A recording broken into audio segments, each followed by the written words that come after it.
ഇക്കാ ഒരു സോഡ. എന്താ അതുക്കാ ഇന്ന് കച്ചവടം പൊടി പൊടിച്ചോട്ടുണ്ടല്ലോ? ഇന്ന് പൊടി പൊടിച്ചില്ലെങ്കിൽ മോന്തി ആവുമ്പോ പൊരേ ചെല്ലാൻ പറ്റൂല. അതെന്താ ദൂക്കാ? എന്റെ മോക്ക് ടൂറ് പോകാനുള്ള പൈസ കൊടുക്കണം നാളെ. അതില്ലാണ്ട് അങ്ങോട്ട് ചെന്നാ ഓളെ കണ്ണും മോറും കാണാൻ എന്നെക്കൊണ്ട് പറ്റൂല.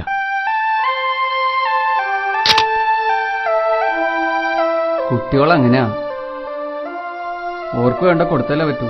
ഞാൻ ഈ പെടാപാട് വിടുന്നതൊക്കെ എന്റെ കുട്ടികളെ നല്ല നിലയിൽ എത്തിക്കാൻ വേണ്ടിയാ. ഒടുക്കം ഒരു തിരിഞ്ഞു വെത്താതിരുന്നാ മതിയായിരുന്നു. ഞാനേതായാലും വീട്ടിക്കൊന്ന് ചെല്ലട്ടെ. അസ്സലാമു അലൈക്കും.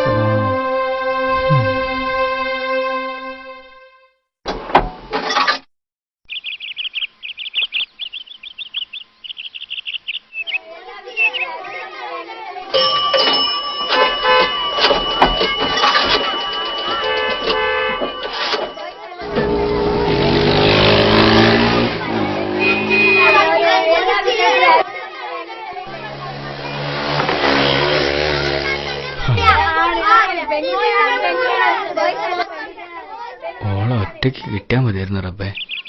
കൂട്ടത്തിലാവുമ്പോ ഓക്ക് കുറച്ചിലാവും. മീൻകാർ അദ്വന്റെ മോളുടെ കൂടെ കളിക്കാൻ പിന്നെ കുട്ടികളുണ്ടാവില്ല. എന്താ ഒരു വഴി?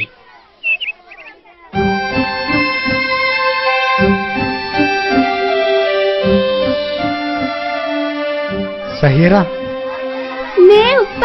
ഉപ്പയോ? ആരുടെ ഉപ്പ? എന്റെ ഉപ്പ.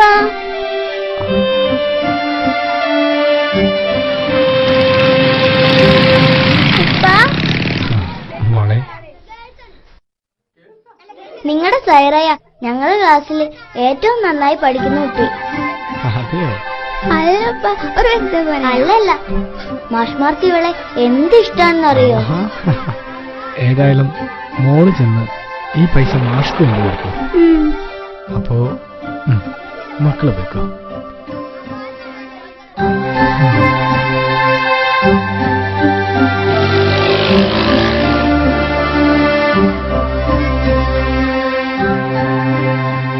അസ്സലാമലൈക്കും.